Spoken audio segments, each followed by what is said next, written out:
Welcome to Daily Wisdom, Walking the Path with the Buddha, a podcast shared by David Roylance.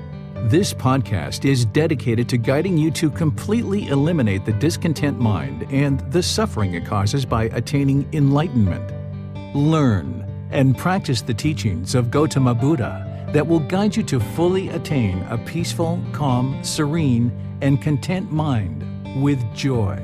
To support this podcast, visit patreon.com/support Buddha or visit buddhadailywisdom.com, where you will discover a full range of courses, retreats, and online learning resources to assist you on the path to enlightenment. Now, here's our teacher to share more.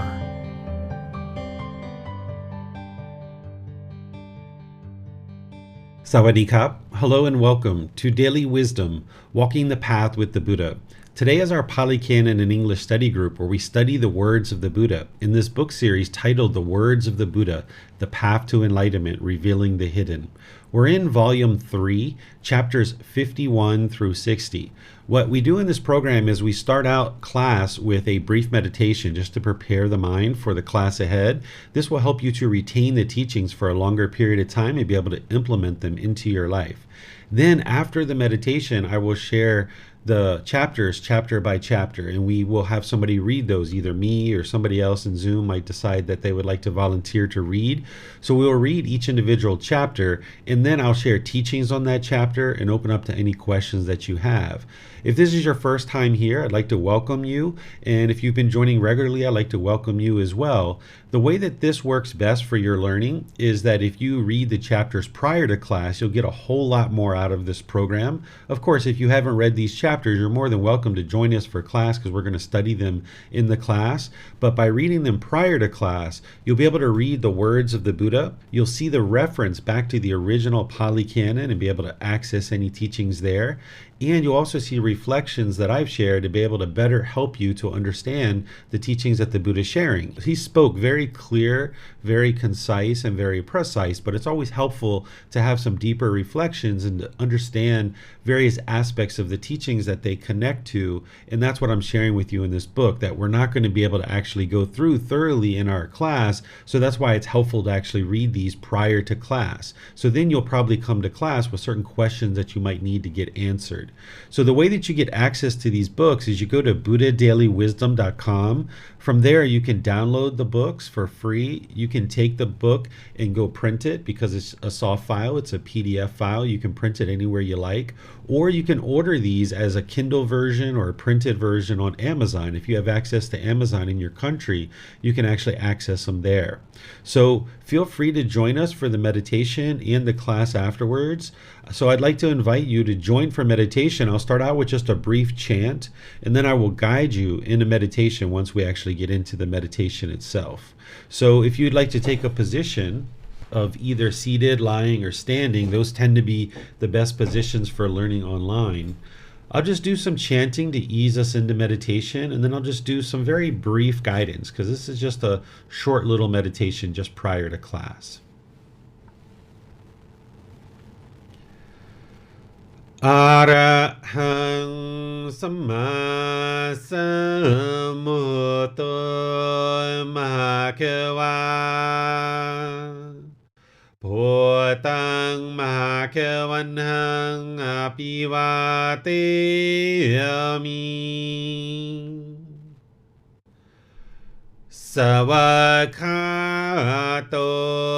Mahakavata Dhammo Dhammang Namasami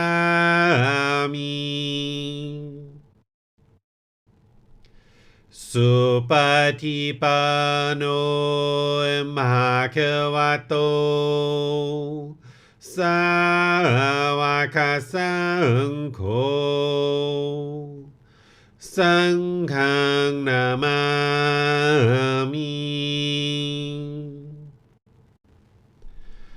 Namo Tassa Bhagavato Arahato Samma Sambuddhassa นะโมตัสสะภะคะวะโตอะระหะโตสัมมาสัมพุทธัสสะนะโมตัสสะภะคะวะโตอะระหะโตสัมมาสัมพุทธัสสะอิติปิโสมะคะวะอะระหังสัมมาสัมพุทโธวิชาจารณังสัมมุโนสกขาโตโรกาวิโต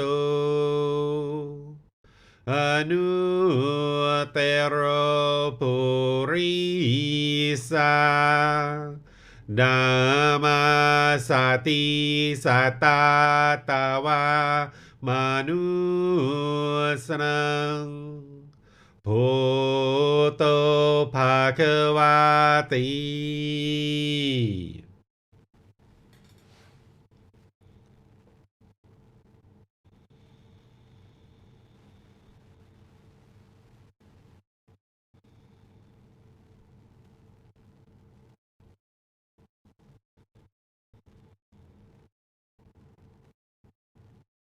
Okay, you should just be breathing in through the nose and out through the nose. Here you would just like to establish the breath. Breathing in through the nose, experiencing the full breath. Not forcing or controlling the breath, just developing a nice natural breath. And then when you're ready, exhale out through the nose, experiencing the full exhale. Breathing in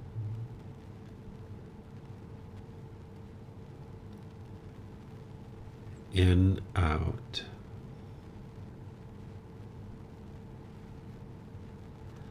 With the breath well established, start fixating the mind on the breath, either the sound of the breath or the sensation of air moving into the nose. The breath is the present moment. Fixate your mind on the breath, the present moment. With the mind fixated on the breath, whenever you notice that the mind is moved off the breath, cut that off, let it go, and come back to the breath, the present moment. No need to label the thought, observe it, analyze it, or even try to figure out where it's coming from. Just wherever you notice that the mind is moved off the breath, cut that off, let it go, and come back to the breath, the present moment. Breathing in and out. I'm going to be quiet now and let you do this work of focusing on the breath, cutting off and letting go anytime the mind moves off the breath. Breathing in and out.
ระหังสัมมาสัมพุทโธมหาเกวาโหตังมหาเกวันหังอภิวาเตมิสวากขาโตมหาเกวตาธัมโมธัมมังนามัสสามิสุปฏิปันโนมหาเกวโต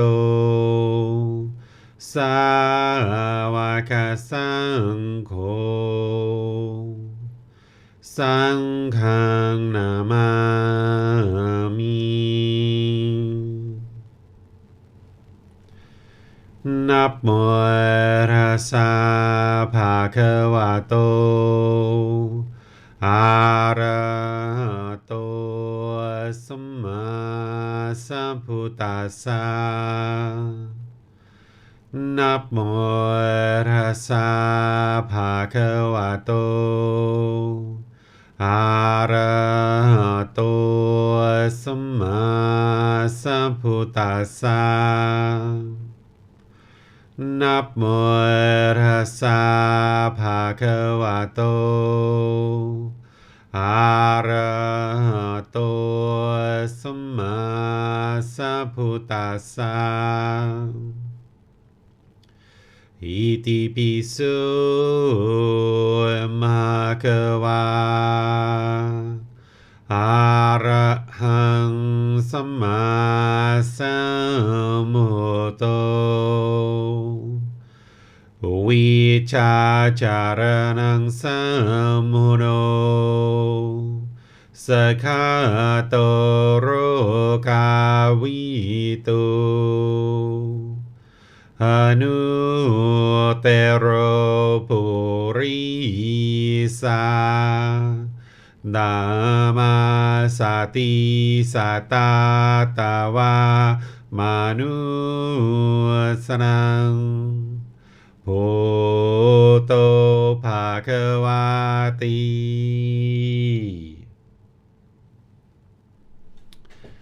Okay, if you guys would like to gradually ease your way out of meditation, we'll go ahead and switch over to our class of studying chapters 51 through chapters 60 today. These are 10 individual chapters, and for all of you guys that are in the live class, you're able to ask questions as we go. So I'll just look to the people who are in Zoom to see if there's anybody who would like to volunteer to read a chapter. And then after someone reads the chapter, then I will share any teachings related to that chapter and then open up to any questions. So if you're in Facebook, YouTube, or Zoom, you can put your questions into the comment section and I'll be able to see that and answer your question. And if you're in Zoom, you can electronically raise your hand and ask any questions or follow-up questions directly. So is there anyone in Zoom who would like to read this first chapter? Okay, so it looks like nobody's volunteering, so I'll go ahead and read it, okay? So here, Chapter 51, the title is Leading to Hell, to the Animal Realm, and to the Realm of Afflicted Spirits.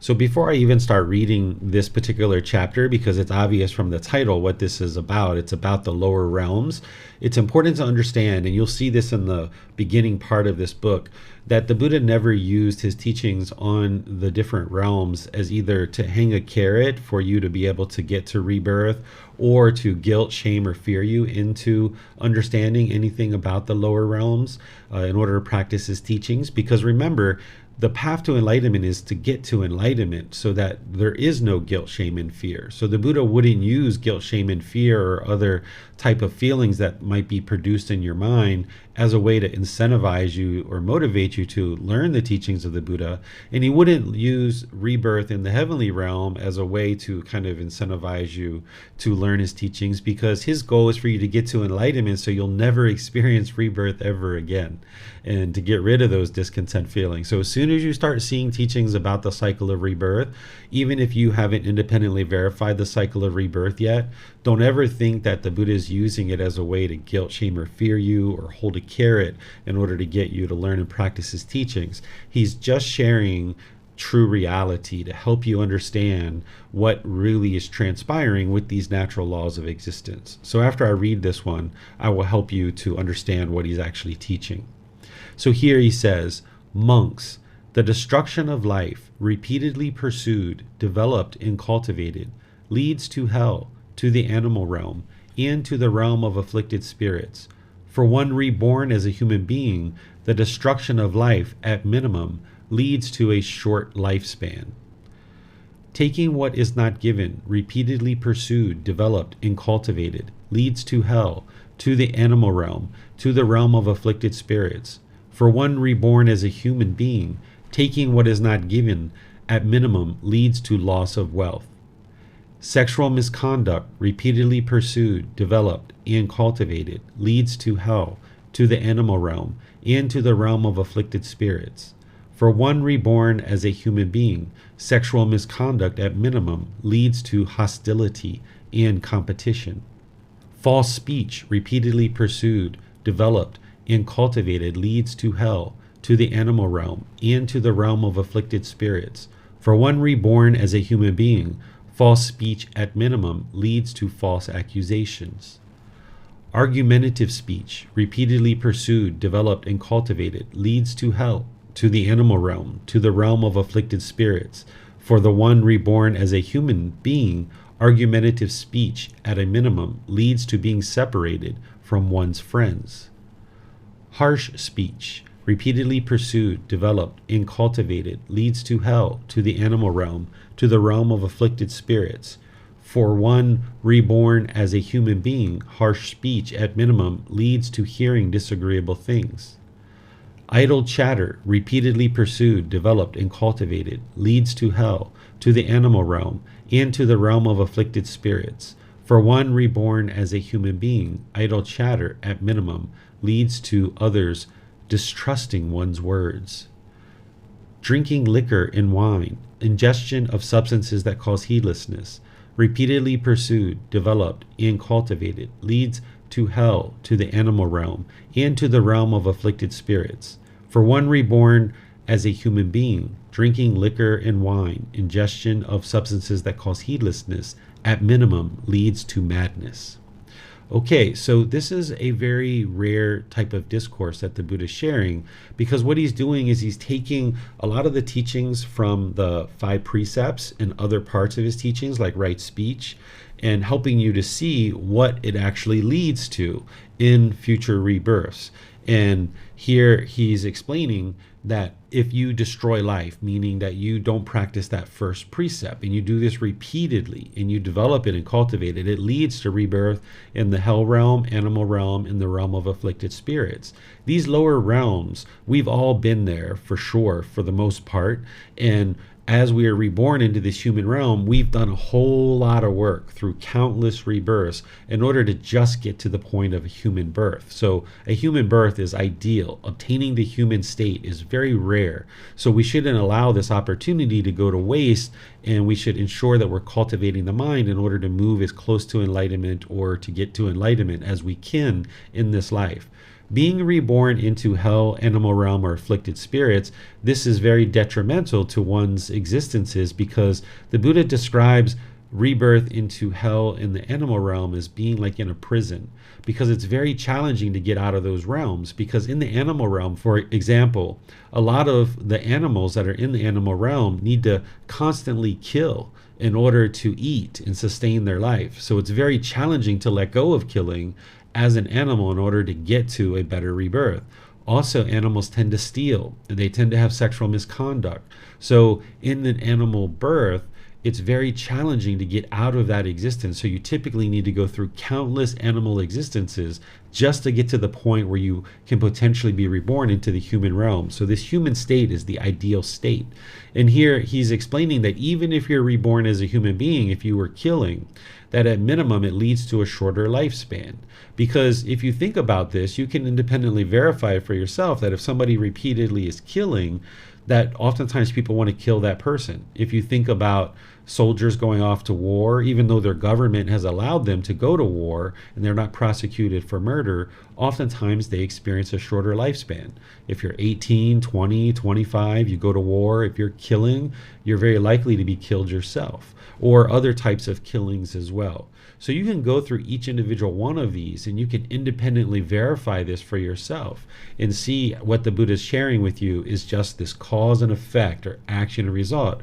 He's exposing to you the natural law of Gama, because the more wisdom you have about this natural law, you will make wiser choices. So if you learn the 5 precepts, which I taught recently in the group learning program, we also discussed briefly in this program a couple of weeks ago, then you can learn those deeply and you can practice them closely, and you can see that it leads to improved results in your life, that you're no longer causing harm, so therefore less and less harm is coming to you. And this will help you get closer to enlightenment, but it will also, if you need to be reborn, it will help you get to an improved rebirth. So rather than go through each one of these, because this is very straightforward, I'll just open up to any questions that you guys might have related to this. This is essentially the 5 precepts and some of right speech from the Eightfold Path. This one about idle chatter, harsh speech, argumentative speech, and false speech, these are all from right speech. The false speech is from the 5 precepts, but it also shows up as right speech on the Eightfold Path. But these others, like argumentative speech, harsh speech, and idle chatter, that's all part of right speech in the Eightfold Path. But then he also concludes with the 5th precept, which is about ingesting substances that cause heedlessness, because if you ingest substances that cause heedlessness, you're more likely to do all those others, like killing, stealing, sexual misconduct, practicing wrong speech, and so forth, and that's going to cause you significant difficulties in your life. So he will typically end like the 5 precepts or a teaching like this with the teaching about substances that cause heedlessness, because this one has a tendency for all the other ones to more likely occur. If you talk to people who are in prison, they might be there for murder or robbery or something else like this, breaking and entering into a home, assault and battery or something like that. But about 80% of them will tell you the true reason why they're there is because of substances that cause heedlessness. They say that, they would have never murdered that person if they weren't high on crystal meth or something like that, or they would have never robbed that bank if they didn't need to buy cocaine or something like that. So you will see that people that oftentimes find themselves in difficult situations due to their choices and decisions, they're there because of substances that cause heedlessness, even though they're ultimately might have gotten caught for murder or robbery or something like this. So if you guys have questions, you can put that into Facebook, YouTube, or Zoom, and I'll see that.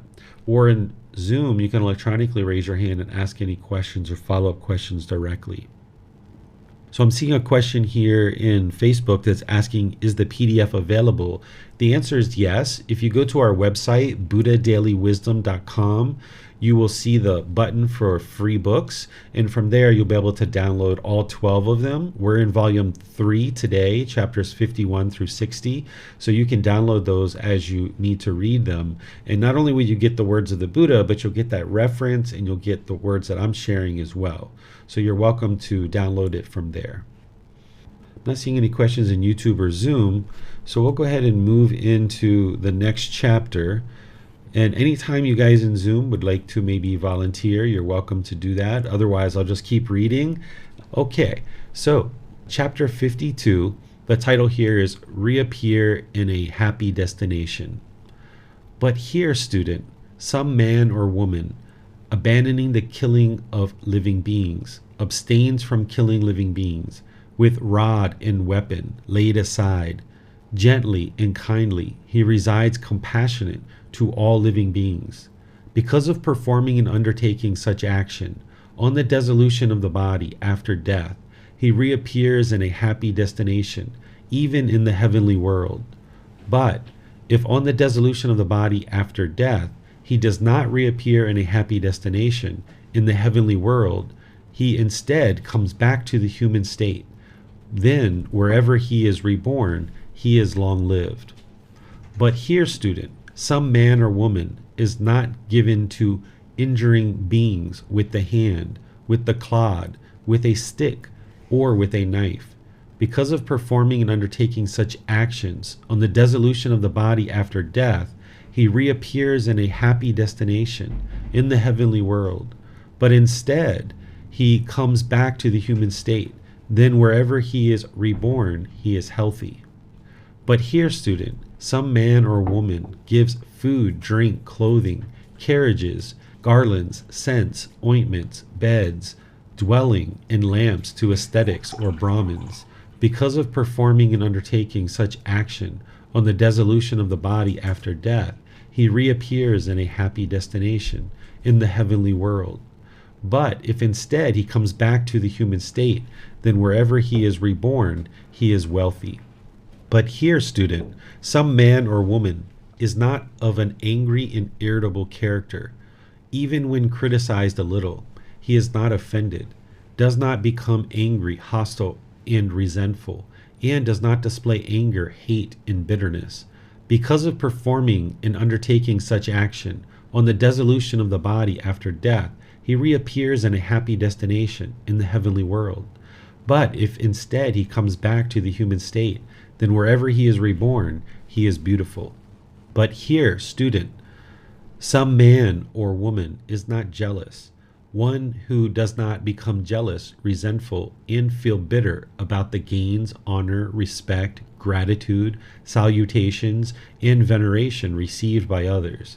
Because of performing and undertaking such action on the dissolution of the body after death, he reappears in a happy destination in the heavenly world. But if instead he comes back to the human state, then wherever he is reborn, he is influential.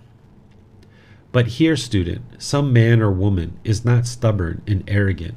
He pays homage, respect to one who should receive homage, respect, rises up for one in whose presence he should rise up, offers a seat to one who deserves a seat, makes way for one for whom he should make way, and honors, respects, appreciates, and venerates one who should be honored, respected, appreciated, and venerated.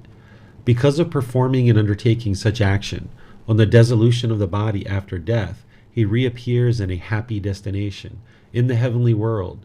But if instead he comes back to the human state, then wherever he is reborn, he is highborn. But here, student, some man or woman visits an ascetic or Brahmin and asks, Venerable Sir, what is wholesome? What kind of action will lead to my welfare and peacefulness for a long time? Because of performing and undertaking such action on the dissolution of the body after death, he reappears in a happy destination in the heavenly world.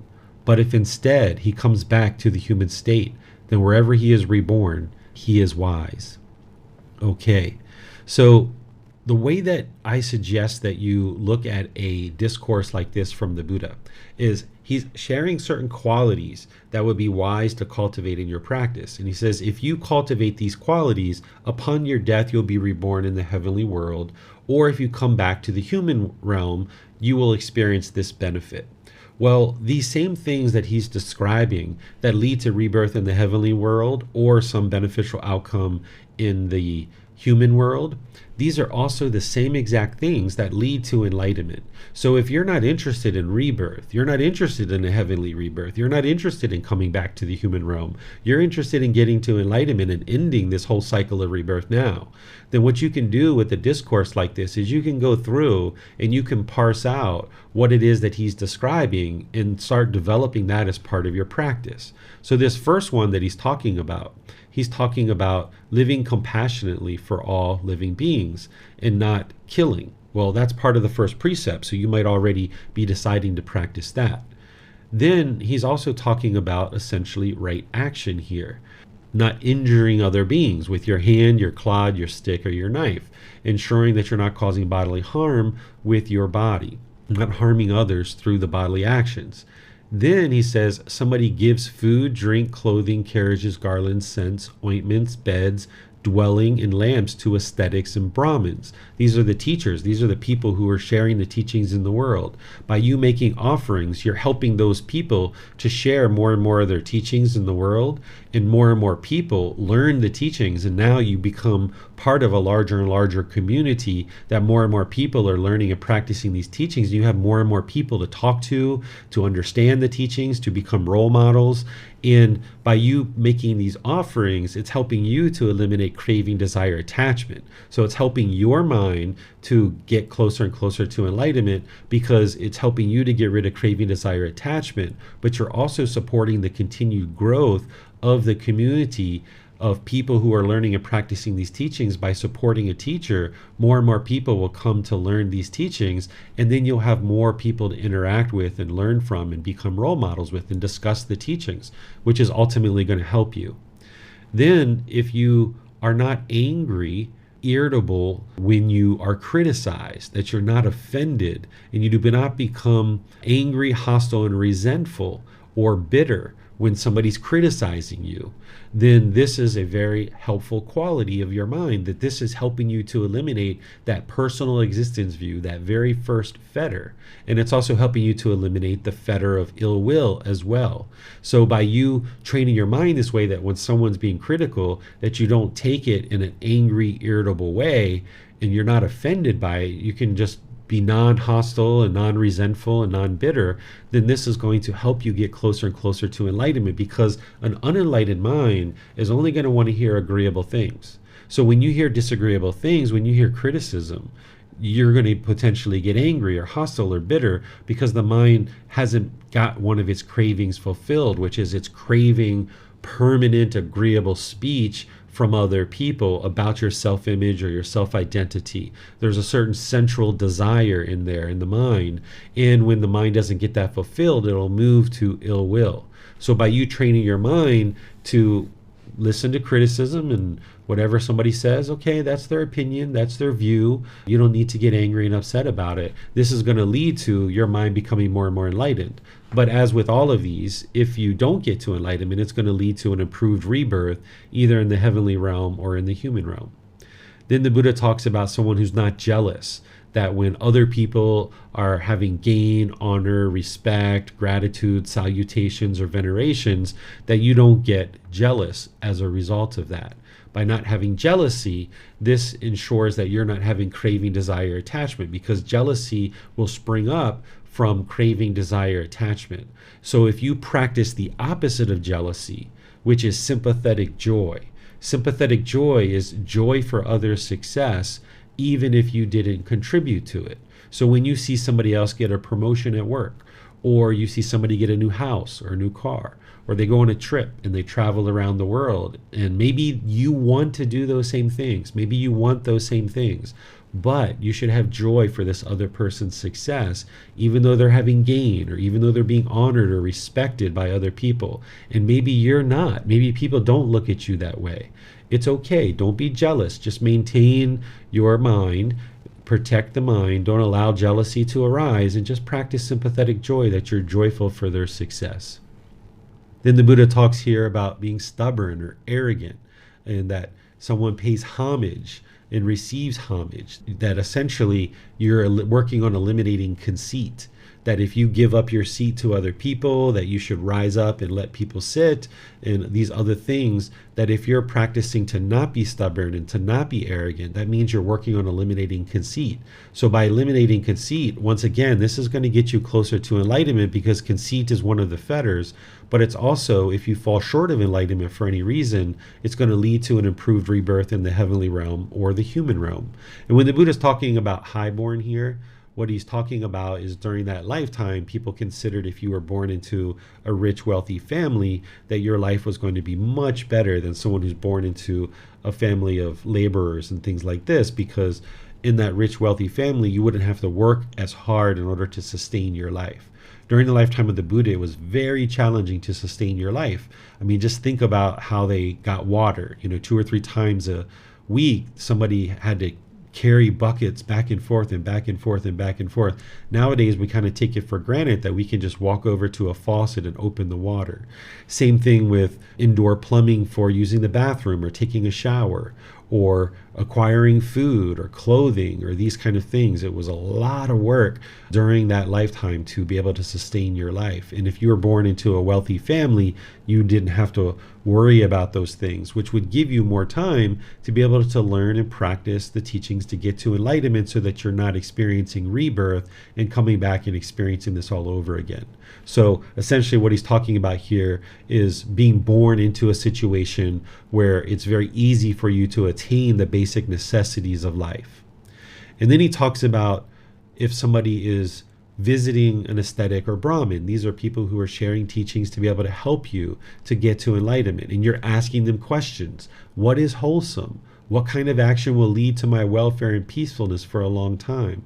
So if you're asking questions to a teacher, either you're taking classes or you're visiting that person one-on-one and personal guidance and things like this, as you're learning and practicing the teachings and trying to understand what is wholesome, what is unwholesome, what's going to lead to my peacefulness, this is all very helpful for you. It's going to lead to your enlightenment is what it's going to do. But if you fall short of that, once again, it'll lead to an improved rebirth, either in the heavenly world or in the human state. And if you're reborn into the human state, you'll experience more wisdom. That wisdom that you cultivated in one life, those memories move into a future life as well. So any wisdom that you cultivate in this life, if you fall short of enlightenment for any reason, it's going to help you in that next life. You're going to have those residual memories to help you. But the ultimate goal would be to cultivate enough wisdom and train your mind deeply enough that you don't experience rebirth. That would be the most ideal situation for you. You can then enjoy the rest of this life with a peaceful, calm, serene, and content mind with joy, and you won't experience rebirth. So let me see what questions you guys have on this chapter. Again, you guys know how you can do that is through Facebook, YouTube, or Zoom. You can put that into the comment section, or you can raise your hand in Zoom and ask any questions or follow-up questions directly. Okay, I'm not seeing any questions here in any of our platforms, so that means we should move on to the next chapter. This is a short chapter. Is there someone in Zoom that might be interested to read a short chapter?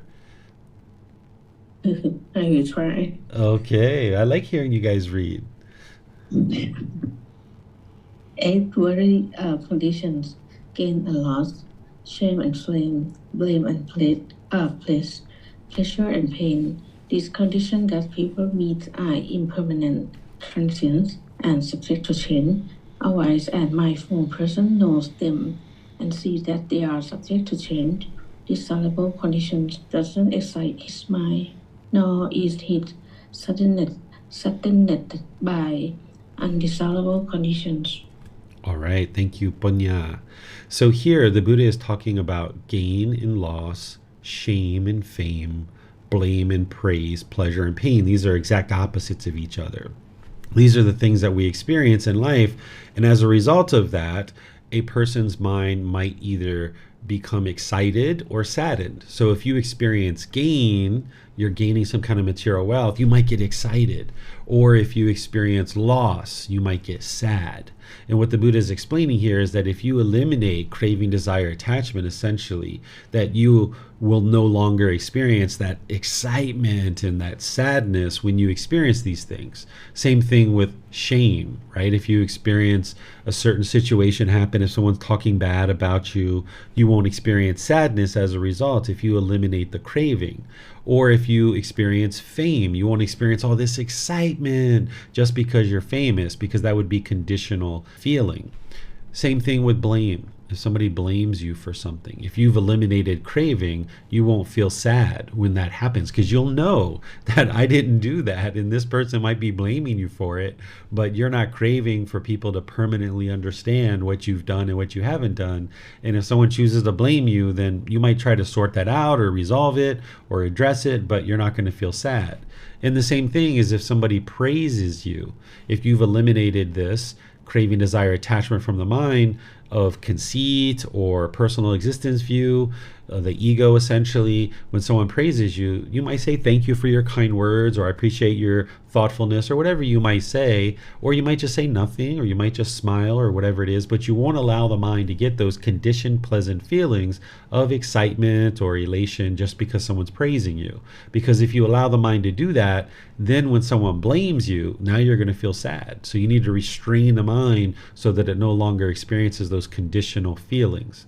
And then the Buddha talks about this pleasure and pain, that when you're experiencing something that would potentially arise pleasant feelings in the mind, you don't allow that to occur, that those are conditioned pleasant feelings. Now, an enlightened being, they're going to be beyond this, right? They're going to be enjoying many aspects of life. They're going to be very fulfilled.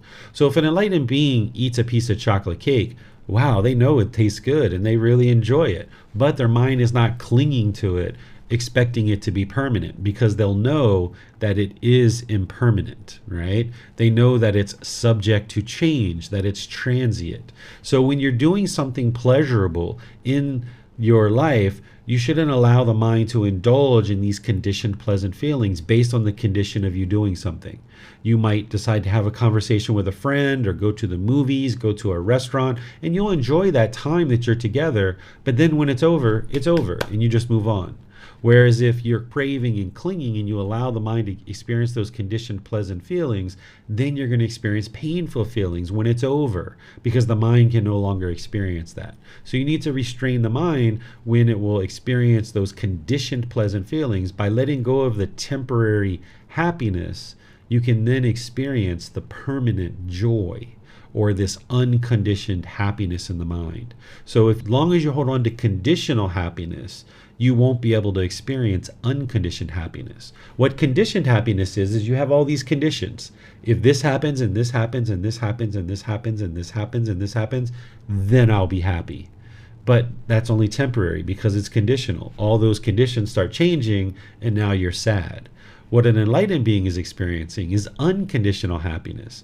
They wake up all day long and they go to sleep happy. Or they look outside, it's sunny, they're already happy before they saw the sun. But then when it rains, their mind is still happy, their mind is still joyful.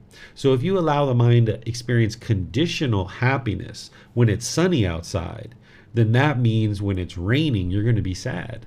Right? So you're not interested in this temporary happiness, this temporary excitement. What you're looking for is that unconditional joy, that unconditional happiness, that no matter what's happening in your life, you can maintain your happiness and your joy. And the way that you do that is where you see the mind trying to take on this conditional feelings, you restrain the mind and you pull it back. You don't allow the craving, desire, attachments to base its inner feelings on some object like this. So you'll need to get familiar with those 4 foundations of mindfulness. Observe those bodily sensations that are coming when you experience those pleasant feelings or painful feelings. There's certain bodily sensations that are occurring, and where you see that occurring, restrain the mind and pull it back. Cut off and let go of whatever that is, so that now the mind can reside peaceful, calm, serene, and content with joy based on unconditioned, right? Unconditioned happiness. What questions do you guys have on this particular chapter? Okay, it looks like we have a question coming in here on YouTube. If we are on this path, reborn into the human realm, we will already be inclined to continue learning the Buddhist teachings. Yes, that's very true. That if you are on the path to enlightenment and you're in this human realm and then you're reborn into another human existence, you'll maintain the wisdom of these teachings. There'll be certain residual memories that go into that next life, so you will tend to find the path to enlightenment more easily in your next life. Not everybody, of course, that would be permanence, but this tends to be the way that it occurs. And then once you actually find the path to enlightenment, you'll be able to absorb the teachings much more readily, and it'll be easier for you than if you had never studied these teachings ever before. So if when you're learning the Buddhist teachings, they just make sense to you, it's almost like you're talking to an old friend and you've learned these teachings before, it's very likely that you would have learned these in a previous life. And conversely, if you find it very challenging, very difficult, and very much a struggle to learn these teachings, it's most likely because you haven't learned these before in previous lives. This might be your first life of learning them. Either way, it doesn't matter. You're going to need to arise dedication, determination, and diligence to learn and practice the teachings. You're going to need to gain that motivation and enthusiasm. So arise those qualities in the mind and work towards developing your practice. But this is true that if you happen to be on this path, or you were on this path before, you'll find the path more readily, and you'll find it more easy to learn and practice in that human life. Looks like we have another question coming in here too on Zoom. I can't find where to raise my hand on the phone. I always wonder why it would be desirable to never be reborn, especially compared to being reborn in the heavenly realm. Is that attachment? Sure, I'll help you. Christine, if you look under participant, I think that's where you can electronically raise your hand, but I'll go ahead and answer this question for you. You actually have two questions here. Why is it undesirable, essentially, to never be reborn? Once there's birth, there's going to be sickness, aging, and death. And these are very challenging and problematic for the mind, that as long as there's existence in a realm, there's going to be sickness, aging, and death, and there's going to be discontentedness, because you can't be reborn already enlightened. If you're born, the mind is unenlightened, therefore it's struggling with the pollutions of mind of craving, anger, and ignorance. So therefore, you're going to experience discontentedness. You're going to experience sorrow, grief, pain, displeasure, despair. And who's interested in experiencing that? You can actually train your mind to get to the point where you eliminate that in this life, and then you enjoy the rest of your life with a peaceful and joyful mind, and then you won't need to come back and experience that misery and grief and despair and the sickness, aging, and death all over again, because that's what we've been experiencing countless times in this human life, and in previous lives we've experienced this over and over again. So it's kind of like, you want to get off this roller coaster. You'd like to get off this merry-go-round and stop going around and around and around in circles. Then the next thing you were asking is, especially being compared to being reborn in the heavenly realm. So being reborn in the heavenly realm is not an ideal place to exist. In the heavenly realm, they're experiencing exclusively pleasant feelings: happiness, excitement, elation, thrill, euphoria, all of these. They tend to be very complacent in the heavenly realm. You can get to enlightenment from a heavenly rebirth or a human rebirth. In the heavenly realm, it's not ideal because there tends to not be motivation and encouragement, because you're only experiencing pleasant feelings. In the human realm, we've got pleasant feelings, painful feelings, and neither painful nor pleasant. So we kind of have built-in motivation that if we experience sadness and anger and grief and despair and guilt and shame and fear, we tend to have built-in motivation in order to make our way to the teachings and make our way to enlightenment, because we're interested in getting away from those painful feelings. But in the heavenly realm, they don't have that. So they tend to be complacent, they tend to be reborn, and they tend to go back down into either the human realm, or they can even go down into the lower realms of hell, animal, and afflicted spirits. So those heavenly beings, it's not an ideal place to exist. I know there's a lot of people in the world that think that that's what they would like to experience, but that is not what you should be interested in, because you're kind of setting yourself up to fail. That there is this longer lifespan in the heavenly realm, and there are all those pleasant feelings, but from heaven you could end up in hell. You can end up back into the animal realm and constantly being reborn there again. You can end up in the afflicted spirits realm, and you can end up in the human realm as well. So a heavenly rebirth is not ideal. And then your last part here, is that an attachment? If somebody is craving to be reborn in any realm whatsoever, that is an attachment. And this is the 6th and 7th fetter of the 10 fetters. So there's desire for form, and there's desire for formless. These are the sixth and seventh fetter. They're part of the higher fetters. So you need to train the mind to eliminate the pollution or the taint or the obstacle, the obstruction of mind, where the mind wants to be reborn. As long as the mind's wanting to be reborn, it's still holding on to existence. It's still holding on to this world. So therefore, it still has craving, and it can't get to enlightenment as long as there's any craving of any type. So if there's craving for, an ice cream, if there's craving for a new computer, or craving for clothes, if there's any craving whatsoever, the mind's going to experience rebirth, including craving for existence in one of the form realms or formless realms. The form realms are the animal realm and the human realm. These are the realms that have physical form.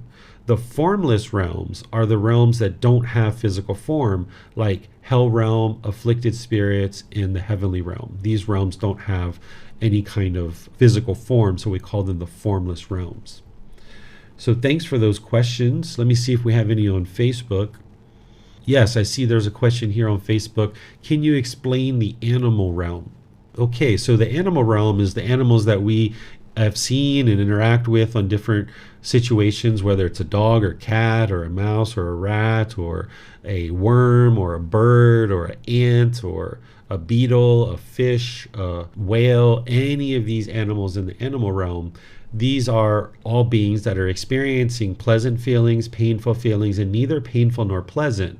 They experience the same three feelings as the human realm, but they lack the ability to cultivate their mind all the way to enlightenment, because a dog can't come into the classroom and learn the Four Noble Truths and the Eightfold Path and the 5 precepts. They can't train their mind through meditation in the same way that a human being can. So in an animal existence, they're going to be reborn. They can't get to enlightenment from that existence, but they can be reborn into higher realms, like they can move upwards to either afflicted spirits, human realm, or even into the heavenly realm. It's very rare for a being to go from the animal realm up to the heavenly realm, but it is possible. Oftentimes there's countless rebirths in the animal realm that needs to take place in order for it to get to the human realm. That would be ideal, because that's where there tends to be the most motivation and encouragement and enthusiasm to get to enlightenment. So all of us that are in the human realm, we've all pretty much experienced countless rebirths. The vast majority of the humans have been reborn out of the animal realm. This is why if you look at the unenlightened mind and you understand the enlightened mind, the unenlightened mind functions very much like an animal. A lot of people consider human beings to be an animal, and we're not. We're not animals, we're a human being. But the unenlightened mind functions very much like an animal. We will tend to perhaps kill, to steal, to have sexual misconduct, to do things like animals do. And because of that, there's a lot of difficulties and struggles with those pollutions of mind. But where that's coming from is conditioning from our previous lives. Even that conceit and that arrogance and that pride, the measuring and comparing, putting people above us or putting ourselves below other people or putting ourselves above people, this comes from our animal existences. Because when we were wolves, we needed an alpha male and an alpha female. We needed to know who that was so they could protect us and teach us to hunt and how to fight and things like this. We needed the matriarch of our elephant herd to show us where the food and the water was. So we needed to know who was above us and who's below us in the animal realm. But in the human realm, we don't need that. We're interested in everybody being equal. When somebody has arrogance and pride, or they put themselves below other people, this is very problematic to your own mind and to your own practice. So even though the unenlightened mind in the human realm functions very much like an animal, what you're working to do is purify the mind of the pollutions that are leading to that conduct. Essentially, what you're doing on the path to enlightenment is you're becoming a better and better human being. This is why if you get to the first or second stage of enlightenment and you need to be reborn, you're going to come back into the human realm because you've become more and more of a human.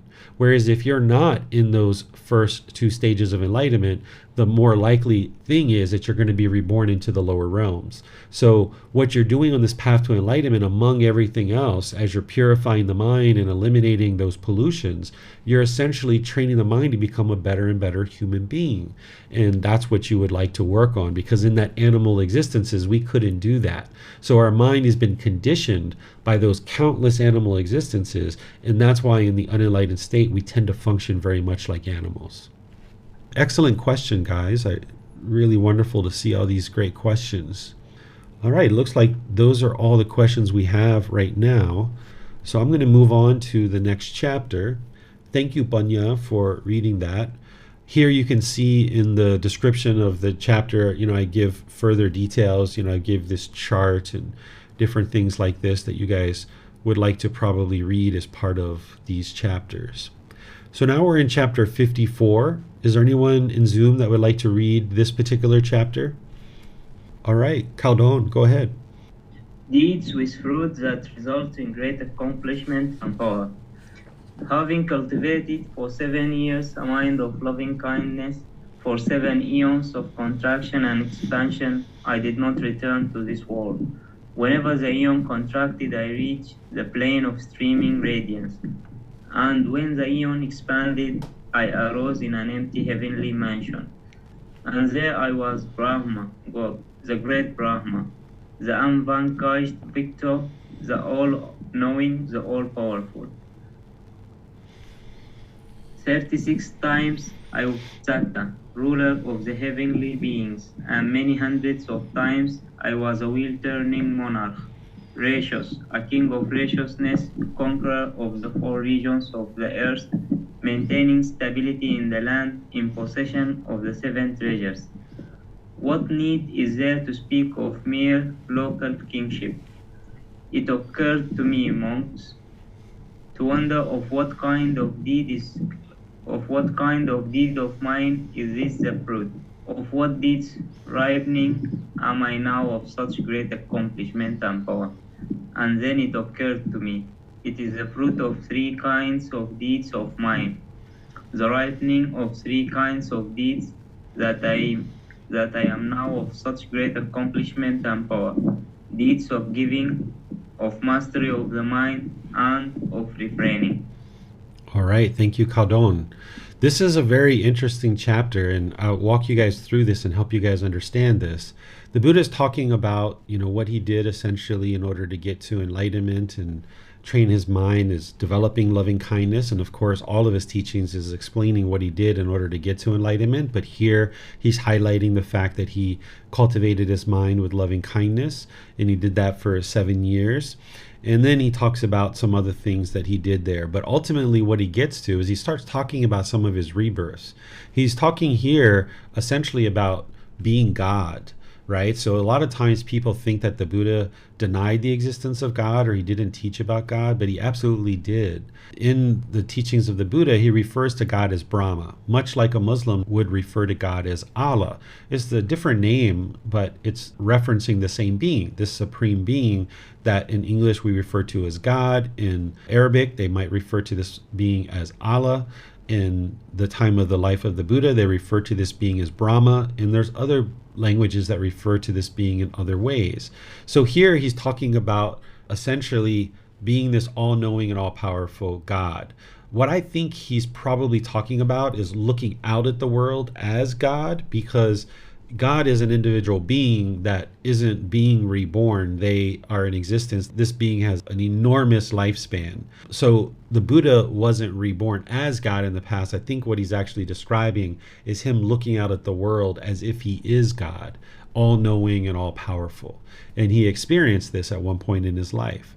And then he talks about these other rebirths as well. 36 times he was this ruler of the heavenly beings. Hundreds of times he was a wheel-turning monarch, which if you guys have questions about that, I'll explain what a wheel-turning monarch is. And he talks about other things here, and he says, what is there to speak of mere local kingship? Talking about so what? This big deal, like being a king here in this local kingdom, what does it really matter? If I've already been all these other beings and I've experienced all these other previous rebirths, why would I really be attached to being a king? Because he gave up his royal heritage. He walked away from the royal family and decided to help people experience enlightenment. So he's basically saying, why would I be attached to this kingship when I've already experienced things that were even better than what I would have experienced in this life had I remained a prince and became a king.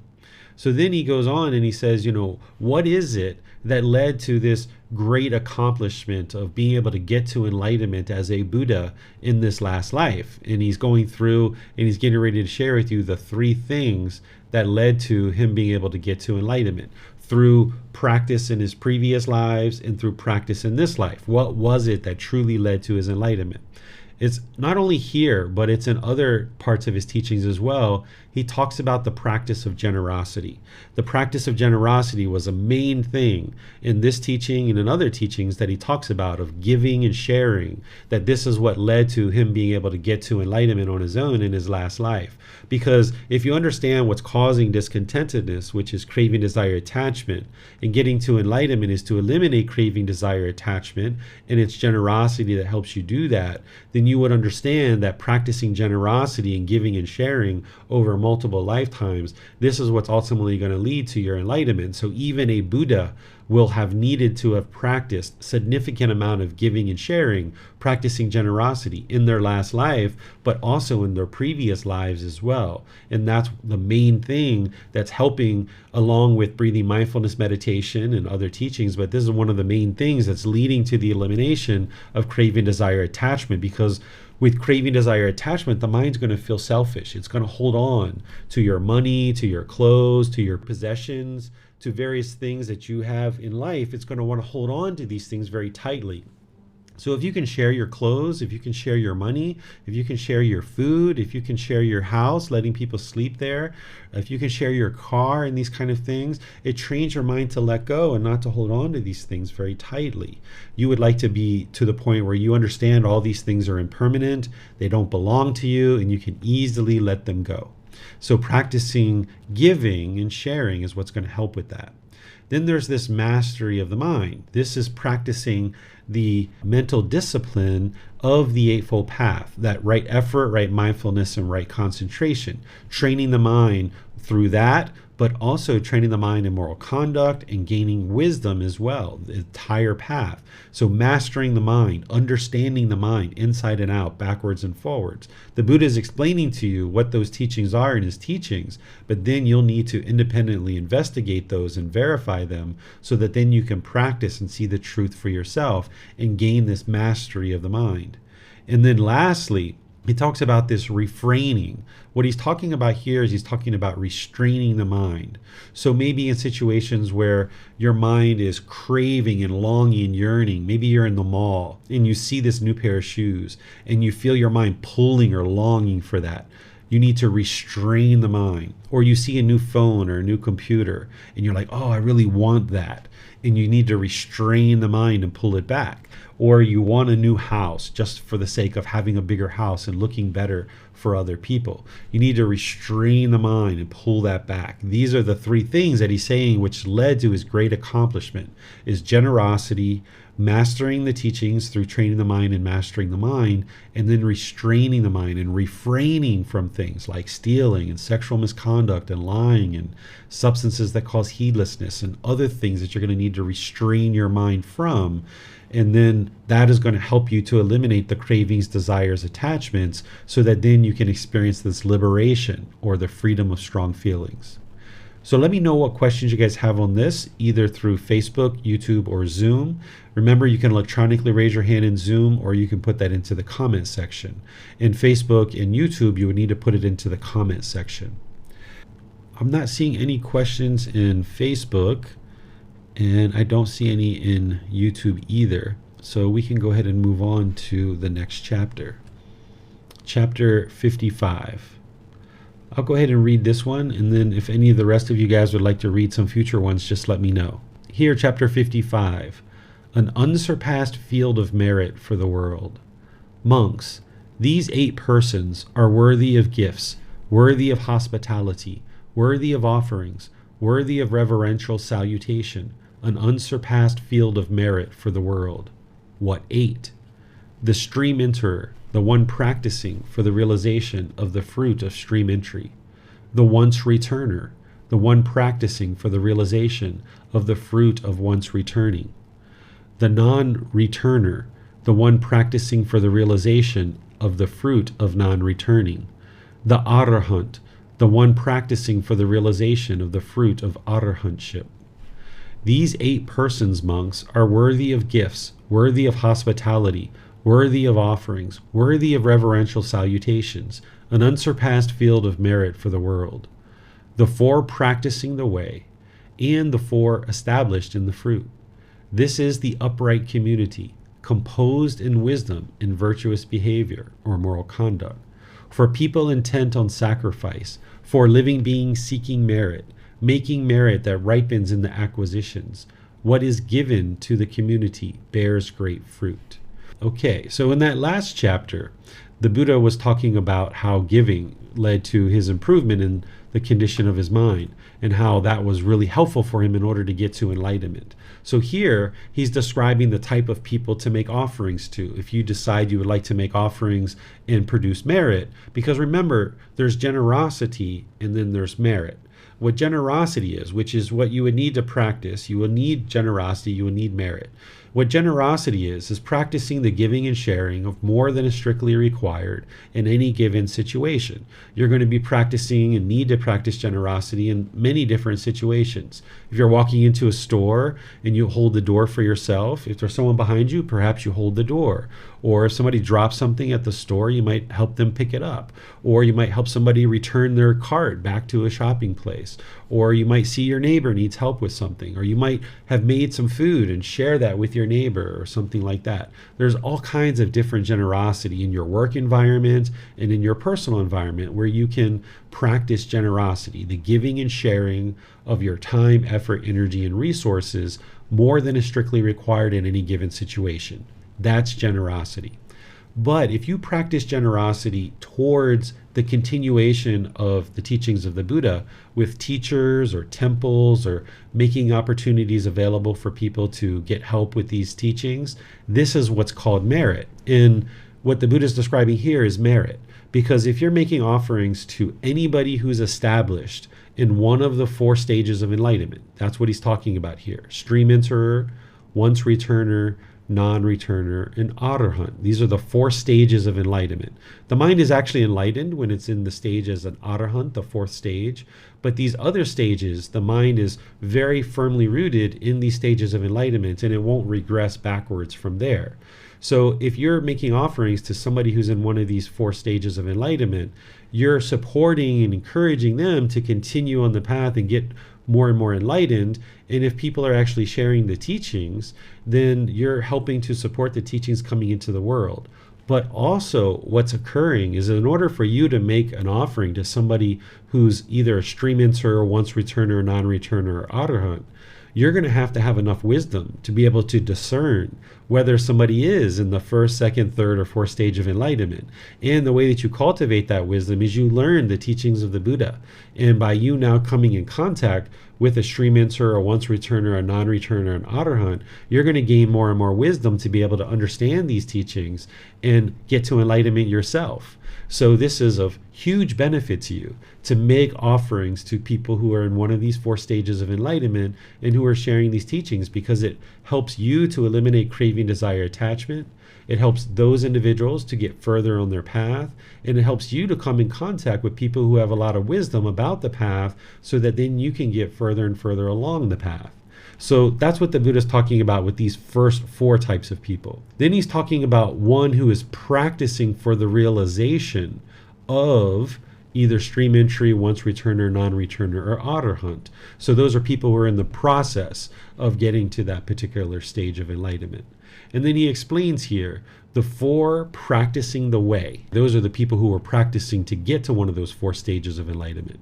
Then the 4 established in the fruit. Those are the 4 individuals who are established in one of the 4 stages of enlightenment.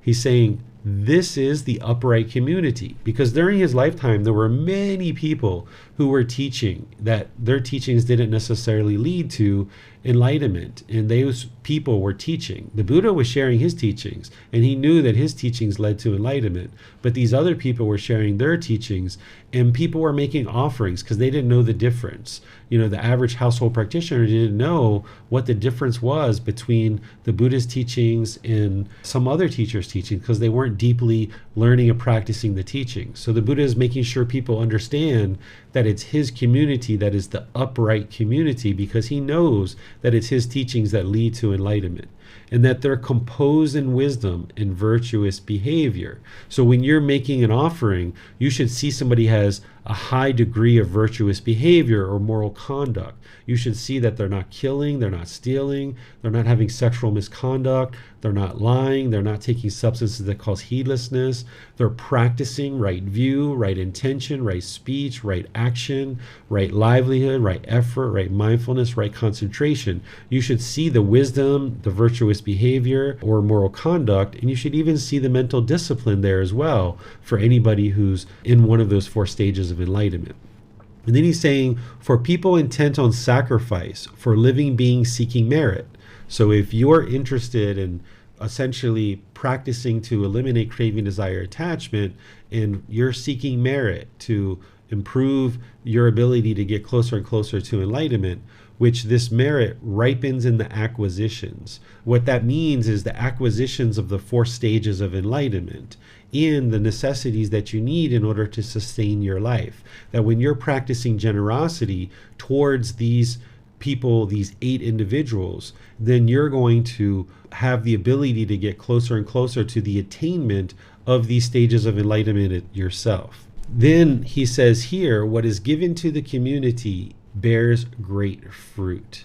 Okay, and what he's talking about there is that when you're making offerings to the community, it's helping you, it's helping all those people who are practicing in those community, it's helping your teacher, it's helping the teacher offer their teachings, because anybody who's receiving offerings as a donation, they should be using a small portion of those offerings for their own welfare, their own basic necessities like food, water, clothing, shelter, and medical care.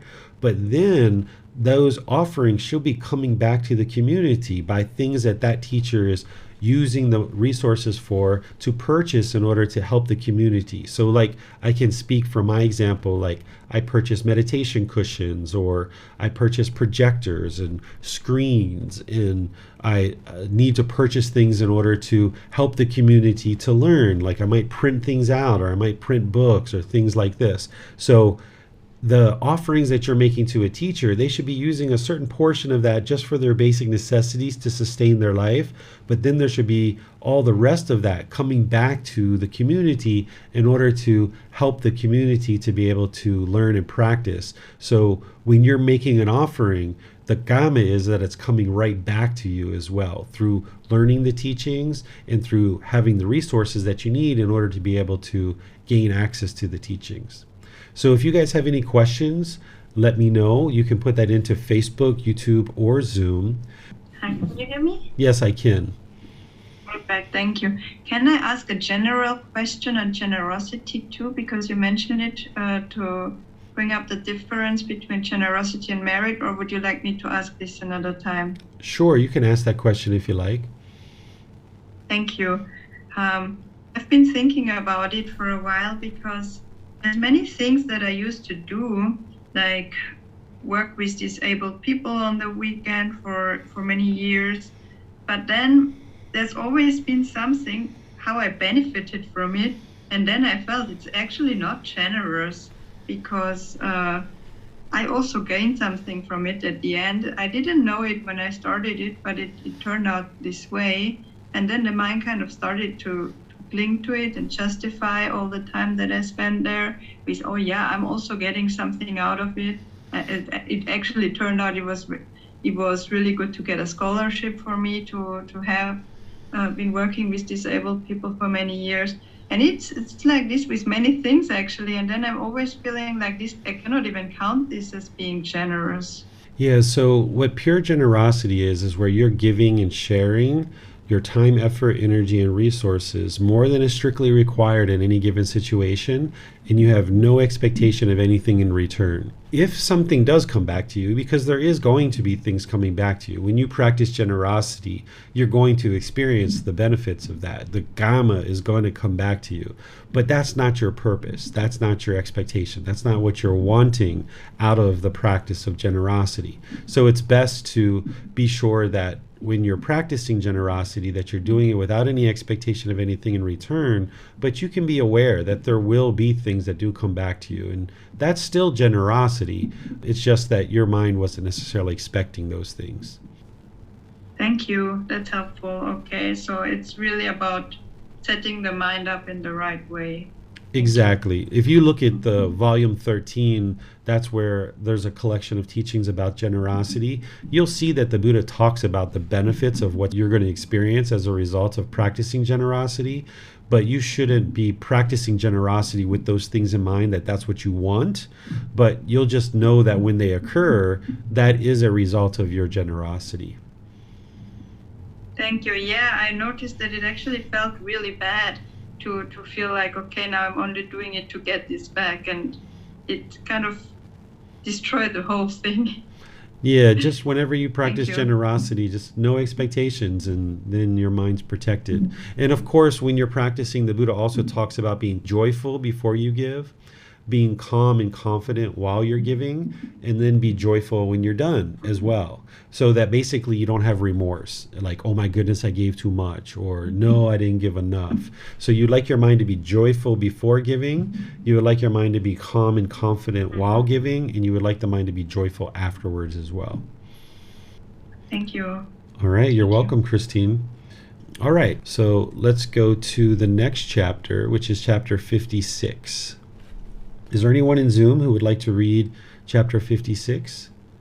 Okay, I'll go ahead and read this one then. Chapter 56 is titled People Who Generate Much Merit, or Wholesome Gama, because merit is a particular type of wholesome Gama. Monks, whenever virtuous monastics come to a home, the people there generate much merit, wholesome Gama, on 5 grounds. What 5? When people see virtuous monastics come to their home and they arouse hearts of confidence towards them, on that occasion that family is practicing the way conducive to heaven. When people rise, pay homage, respect, and offer a seat to virtuous monastics who come to their home, on that occasion that family is practicing the way conducive to birth in high families. When people remove the stain of selfishness towards virtuous monastics who come to their home, on that occasion that family is practicing the way conducive to great influence. When according to their means people share what they have with virtuous monastics who come to their home, on that occasion that family is practicing the way conducive to great wealth.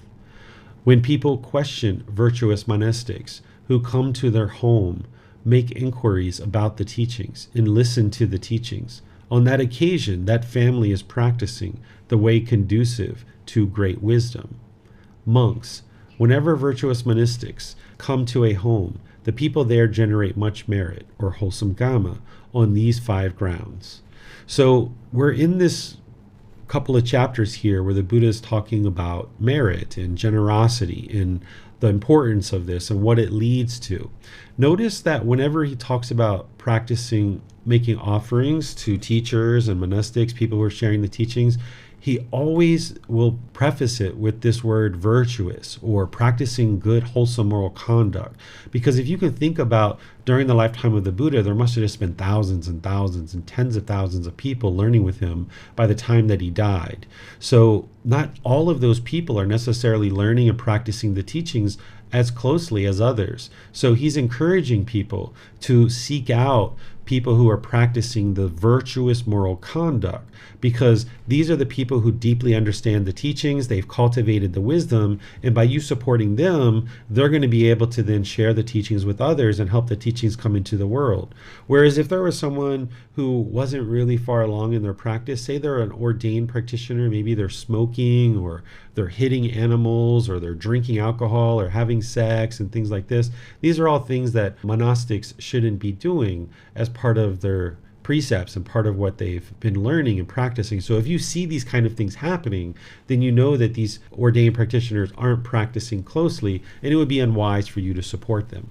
If you see them gambling, perhaps they're buying lottery tickets, or perhaps they're eating outside of the normal time because the Buddha taught them to eat prior to 12 noon, and they're only been taught to eat 1 meal per day. So if you see them eating at like 2, 3, 5 p.m., 6 p.m. in the evening, or that they're cooking their own food.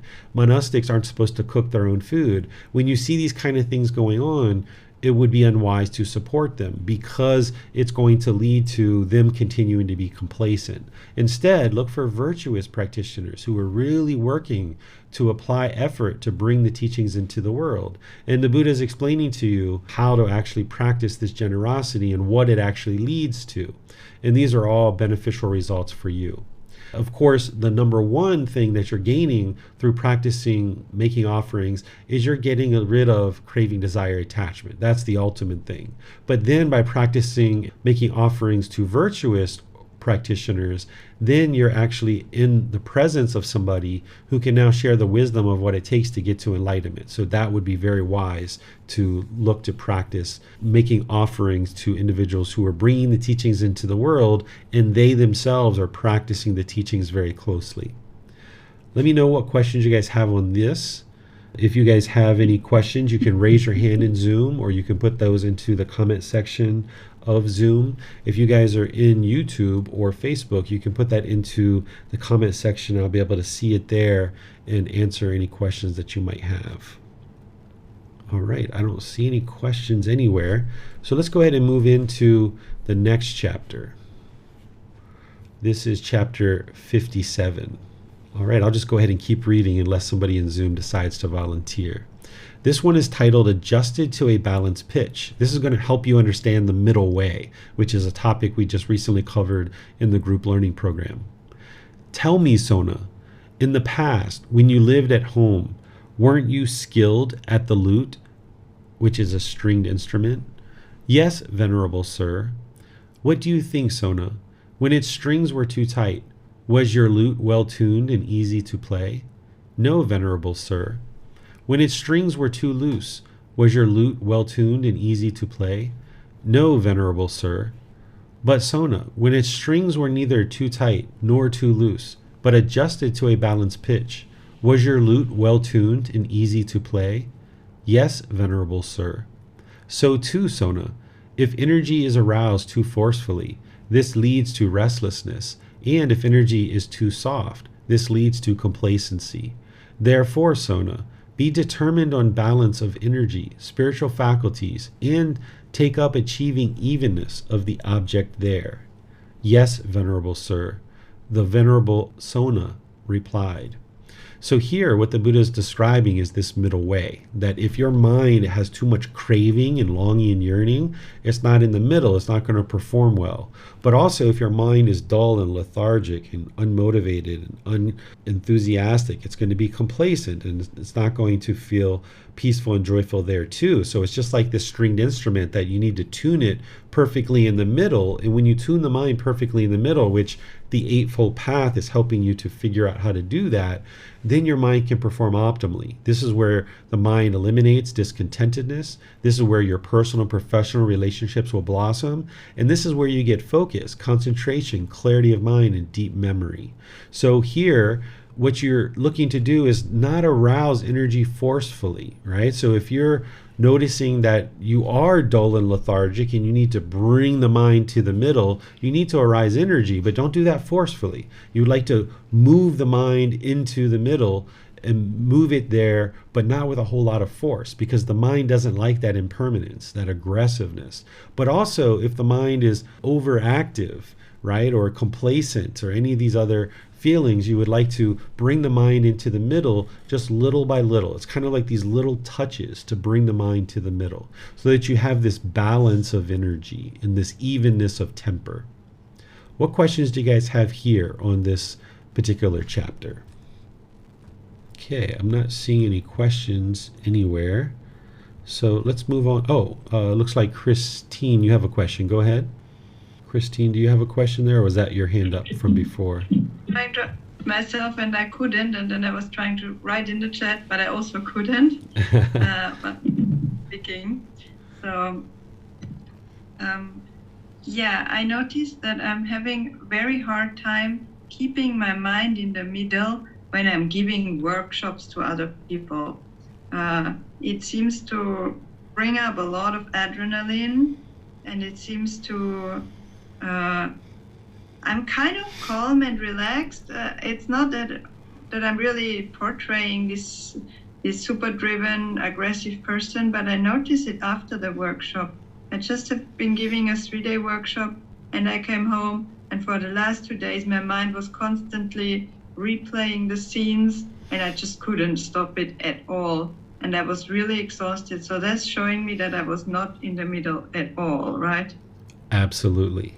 And, part of that is actually helpful, right? If you're looking back over your 3-day seminar and you're trying to figure out like, hey, what could I have done better? Or what did I do well? Right? And kind of confirming that's like really helpful for your inner improvement. But when the mind becomes obsessive about it, that's what you would like to cut off and let go of, because the mind's not in the middle at that point. Mm-hmm.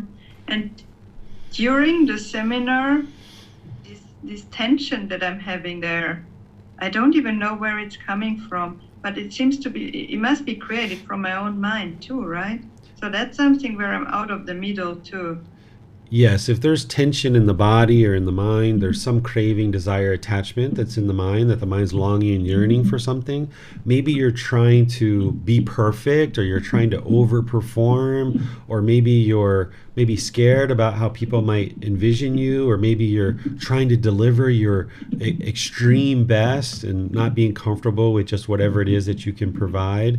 So you'll need to bring the mind to the middle. You'll need to investigate the mind and figure out what is it that the mind's longing and yearning for, because there's some craving there. And oftentimes, without our wisdom, we might think that longing and yearning to do the very best is wise.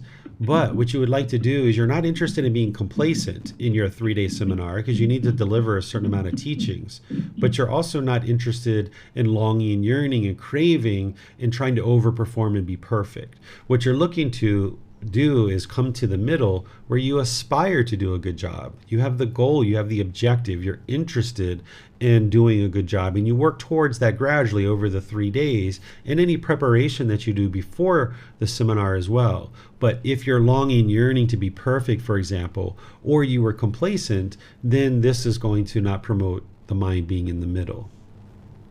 Thank you. This is really helpful, because it points me towards investigating what's actually going on and what kind of craving is there. I'm going to take a look at that. Thank you, teacher. Yes, you're very welcome. And if you need help as you're doing that, just feel free to let me know. Thank you. You're very welcome. All right. So I'm not seeing any questions in Zoom. I'll just check YouTube and Facebook again. Not seeing any there either. So let's go on to chapter 58, which is the next chapter. The pleasure of sleep. Okay, so I'll read this chapter for you guys. What do you think, monks?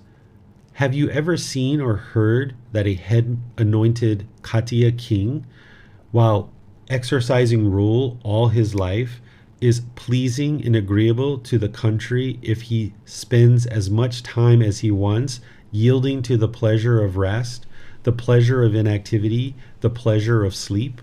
No, venerable sir. Good, monks. I too have never seen or heard of such a thing.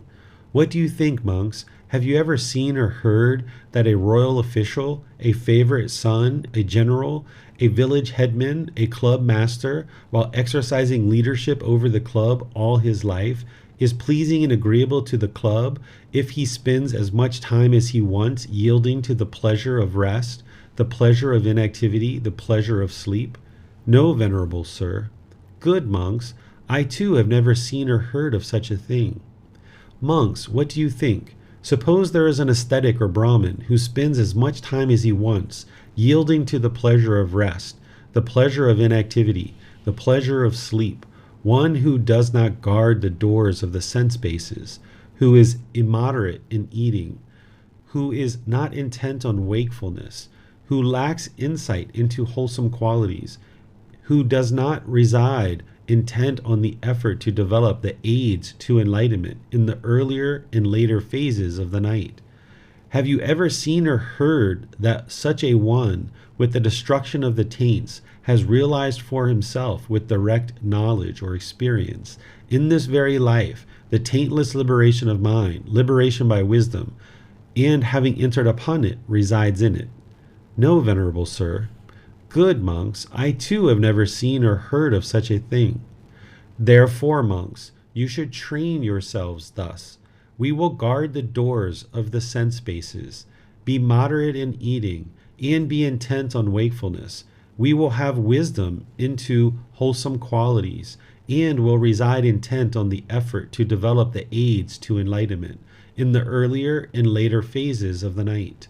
Thus should you train yourselves.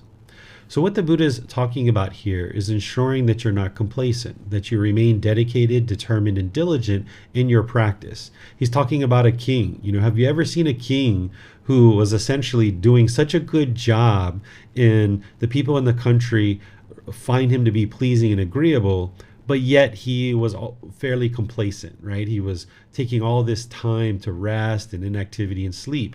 And the Buddhist student saying, no, I've never seen a really wonderful king who is just kind of all the time relaxing and complacent. And the Buddha's like, yeah, me too. I've never heard of such a thing either. And then the Buddha goes through a whole bunch of other individuals. Have you heard of any of these individuals that are essentially complacent, but yet they are pleasing and agreeable to others? And his students say, no, we haven't heard of anybody like that.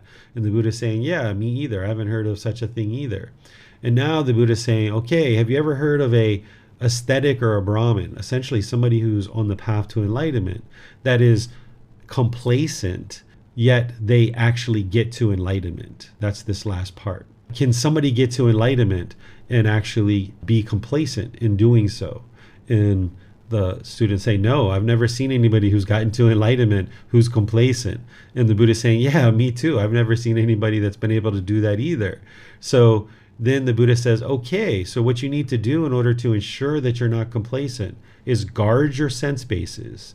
What that means is the eyes, ears, nose, tongue, the body, and the mind. These are the 6 sense bases. You need to guard these because this is what the mind's going to be longing and yearning through. This is where the craving, the mind is going to be longing through these sense bases, wanting agreeable contact. And if you get the objects of your affection, you're going to get those conditioned pleasant feelings. But if you don't get what you want, if you get disagreeable contact through these sense bases, then you're going to get painful feelings. So you need to guard these sense bases.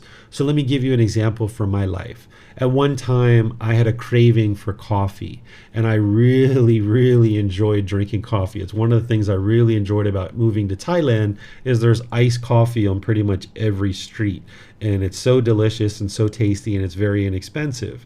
So as I realized that I was addicted to this, I had to restrain the mind, and I needed to train it to no longer long and yearn for this coffee. But when I walk down the street, you get that aroma and you get that whiff, and it like pulls your mind back into it. So I needed to guard the mind. That when I walked down the street and I smelled the aroma of the coffee coming out of the coffee shop, I needed to guard the mind because I smelled that agreeable contact coming through the nose, and I needed to restrain the mind and guard the sense bases that I'm going to walk past this coffee shop and I'm not going to allow that aroma to pull me back in because I was interested in getting away from caffeine, for example. And then moderation in eating. This is ensuring that you're not eating based on emotion. If you're experiencing painful feelings, you might decide to eat something in order to get back to pleasant feelings. So if you've ever eaten a whole lot of ice cream or chocolate cake and you were just doing it based on emotion, this isn't moderation in eating. So you would probably like to bring your eating down so you're eating smaller meals, maybe more frequently over the day, but you're not eating based on emotion. Or maybe you come down to 1 or 2 meals per day. This is what a lot of people end up doing. You don't need to force your mind to do that. You might actually notice that you just naturally do that as you get closer and closer to enlightenment.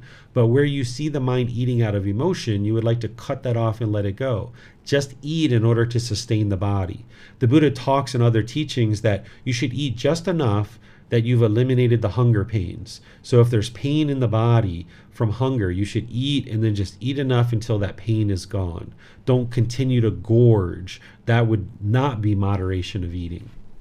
Then be intent on wakefulness. This is ensuring that you're not complacent, that you're intent on being alert and energetic and awake, and you're interested in getting to enlightenment and waking up the mind. and that you cultivate the wisdom of wholesome qualities like mindfulness, concentration, equanimity, loving kindness, compassion, sympathetic joy, humbleness, all of these kind of things. There's lots and lots of wholesome qualities that the Buddha teaches, and you would need to have the wisdom of what those wholesome qualities are, because you need to cultivate those. And by cultivating those wholesome qualities, you're eliminating just the opposite, which is the unwholesome qualities. And then the Buddha talks about residing intent on the effort to develop the aids to enlightenment in the earlier and later phases of the night. So what he's saying is, even as your mind's dozing off to sleep and you're sleeping, to ensure that you're practicing mindfulness. Mindfulness is an aid to enlightenment. Without mindfulness, you wouldn't be able to get to enlightenment. You need to cultivate the 4 foundations of mindfulness. So even as you're dozing off to sleep and your mind's kind of thinking about certain things, if there's unwholesome thoughts that come into the mind, you need to take action to cut those off and let them go. Or if there's wholesome thoughts, you need to support those, encourage those, don't allow them to fade. So something like the 4 foundations of mindfulness is an aid to enlightenment, or concentration is an aid to enlightenment. Practicing right effort, those 4 right efforts, those 4 aspects of right effort, those are aids to enlightenment. So that's what he's describing here, maintaining those in your practice in the morning, the evening, and the nighttime. He's not saying that part of it here, but you're going to need to practice those. It's like a full-time job training your mind, but then it gets easier and easier, and it gets effortless by the time that you fully cultivate the mind. Let me see what questions you guys have on this chapter, The Pleasure of Sleep, chapter 58. Okay, I'm not seeing any questions anywhere. So we'll move on to the next chapter, which is chapter 59. This one is titled, One Who is Constantly Dedicated. So now you see the sequencing of the chapters. It's in this particular sequence for a reason, because we're going from, a need to have dedication and diligence, not being complacent, to now the Buddha's talking about dedication. One who is constantly dedicated. But monks, if a central thought, a thought of ill will, or a thought of harming arises in a monk while walking, he does not tolerate it, but abandons it, dispels it, terminates it, and obliterates it. Then that monk is said to be dedicated and to have moral concern of wrongdoing. He is constantly and continuously energetic and determined while walking. If a central thought, a thought of ill will, or a thought of harming arises in a monk while standing, and he does not tolerate it, but abandons it, dispels it, terminates it, and obliterates it, then that monk is said to be dedicated and to have moral concern of wrongdoing. He is constantly and continuously energetic and determined while standing. If a central thought, a thought of ill will, or a thought of harming arises in a monk while sitting, and he does not tolerate it, but abandons it, dispels it, terminates it, and obliterates it, then that monk is said to be dedicated and to have moral concern of wrongdoing. He is constantly and continuously energetic and determined while sitting. If a central thought, a thought of ill will, or a thought of harming arises in a monk while wakefully lying down, and he does not tolerate it, but abandons it, dispels it, terminates it, and obliterates it, then that monk is said to be dedicated and to have moral concern of wrongdoing. He is constantly and continuously energetic and determined while wakefully lying down. So here the Buddha is talking about these 4 positions of walking, standing, sitting, and lying down, and ensuring that you're practicing right intention, which these 3 qualities of mind are right intention, that if you have central thought, thoughts of ill will, or thoughts of harming arising, that then you don't tolerate that. You apply right effort to cut that off and let it go. So no matter what you're doing all day long, this full-time job is that if you have mindfulness and awareness of mind, and you see a central thought, a thought of ill will, or a thought of harming come up, you apply right effort to cut that off and let it go. This would be a practice of right mindfulness and right effort, but what you're ultimately working to cultivate here is right intention, which is that second step of the Eightfold Path. So let me know what questions you guys have here. I'm not seeing any questions throughout all of the platforms. So we'll go on to the last chapter for today, which is chapter 60. One who is constantly complacent. And this is just the opposite of the chapter we just read, that if a central thought of ill will or a thought of harming arises while walking, he does tolerate it. He does not abandon it. He does not dispel it. He does not terminate it. He does not obliterate it. And this person is lacking effort and moral concern of wrongdoing. He is constantly and continuously complacent and lacking in energy while walking. So he says the same thing for standing, sitting, and lying down. So your dedication and diligence, determination, yes, it's reading. Yes, it's coming to classes. Yes, it's meditating. It's doing those things. It's reaching out to your teacher for help. But it's also while you're walking down the street and you see a thought of central desire or ill will or harming comes up in the mind, you cut that off and let it go. Right? Or if you're lying down, or if you're standing, or you're sitting, this should be a full-time job where you're constantly practicing awareness of mind. And anytime you see an unwholesome quality arise, you cut it off and let it go. Don't allow the mind to do that. Redirect the mind towards something else. So let me know what questions you guys have here. You can put that into Facebook, YouTube, or Zoom. You guys have been a little bit quiet for the last little bit here. So let me see if you guys have any questions. Okay, I'm not seeing any questions anywhere. So what I'll do then is I'll just end class by thanking you guys for attending. Thank you guys for your questions. This is wonderful that you have questions to be able to get clarity and develop your practice through investigating and examining the teachings. Next week, we're going to be in chapters 61 through 70. So you're welcome to read those prior to class, and we'll read them together in class, because that way it'll actually help you if you see the more descriptive discussion that I share as part of each chapter. You'll be able to then see clarity and be able to get your questions asked during the class. Tomorrow in our group learning program, we're in chapter 9, which is titled, What is Karma and How Does It Affect Me? Here I'm going to teach you about the natural law of karma, of cause and effect, or action and result. I'm going to essentially demystify it for you so that you no longer are thinking that this is mystical or magical, or that it's punishment and rewards, or something like this, or some black cloud following you around. That's not what the natural law of karma is. So I will help you to see that more and more clearly in tomorrow's class. And then this Wednesday, we're going to be doing loving kindness meditation in class together. This is where we encourage, support, and motivate each other in our meditation practice. So you're welcome to join that as well. So thank you all for joining. I appreciate all your efforts and all your dedication and diligence to learn these teachings. We'll see you in one of these future classes. Have a very wonderful and lovely rest of your day. Sawadee krap. Thank you for listening to this podcast. To provide support for this podcast, visit patreon.com/support Buddha. To access more teachings, visit buddhadailywisdom.com. There, you will discover a full range of courses, retreats, and online resources to assist you on the path to enlightenment. Remember to establish a daily, consistent meditation practice, along with learning and practicing these teachings. A well-developed meditation practice is the foundation in which to train the mind to attain enlightenment.